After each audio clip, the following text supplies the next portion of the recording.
வணக்கம் ஃப்ரெண்ட்ஸ். இப்போ கற்பூரவள்ளி இலையை வச்சு நம்ம ஒரு ஹேர் ஆயில் தயாரிப்போம். இந்த ஹேர் ஆயில் வந்து நம்ம மூட்டு வலி, முழங்கால் வலி அதுக்கும் நம்ம தடவிக்கலாம். அதனால் இப்போ முதல்ல இதை அரைச்சி சாறு எடுத்துன்னு வர்றேன்.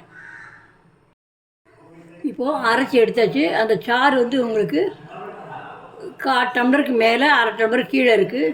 இதை விட்டுக்கலாம். இப்போ தேங்காய் எண்ணெய்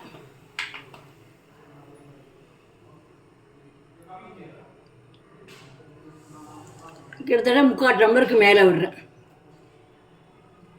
விட்டு நல்லா காய்ச்சலாம்.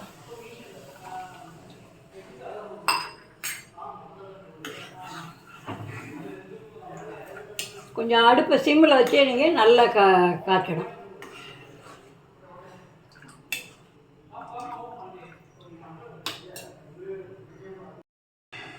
இதில் கொஞ்சம் மிளகுத்தூள், ஒரு 1/4 ஸ்பூனுக்கு கம்மியாக தான்.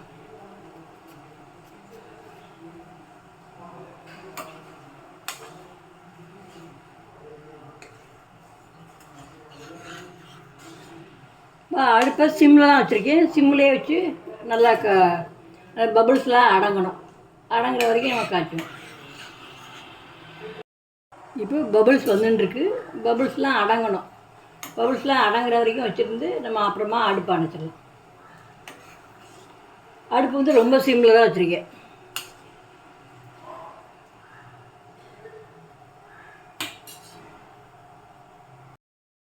இப்போது பபுள்ஸ் நல்லா அடங்கியிருக்கு.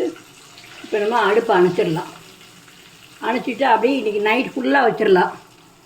நம்ம நாளைக்கு எடுத்து நம்ம வடிகட்டி நம்ம யூஸ் பண்ண ஆரம்பிக்கலாம். இப்போ அடுப்பு அணைச்சாச்சு, அப்படி இருக்கட்டும். இப்போது அந்த ஹேர் ஆயிலை வடித்து வச்சாச்சு. தினம் தலையில் தடவிட்டு வரலாம். முழங்கால் வலினா முழங்கால் வலிக்கும் தடவிக்கலாம். நீங்களும் செஞ்சு பாருங்கள். நன்றி.